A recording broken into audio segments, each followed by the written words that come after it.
Chapter on what has been related about the inheritance for the grandfather.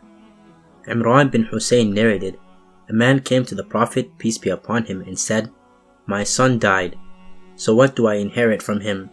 He said, "For you is a sixth." When he turned to leave, he called him and said, "For you is another sixth." So, when he turned to leave, he called him saying, "The last sixth is consumable for you." This hadith is graded da'if or weak. Footnote: there are three things regarding this hadith that must be noted.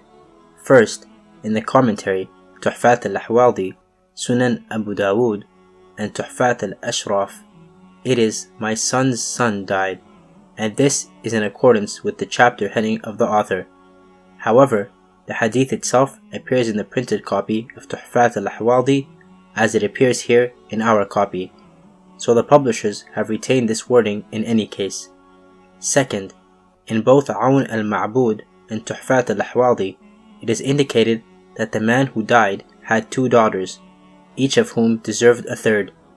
Third, in the same reference, the last sixth is consumable for you is explained to mean that he receives this, not because it is a portion due by his relation, but because it is left over, and he is the one in the position to receive what is left over.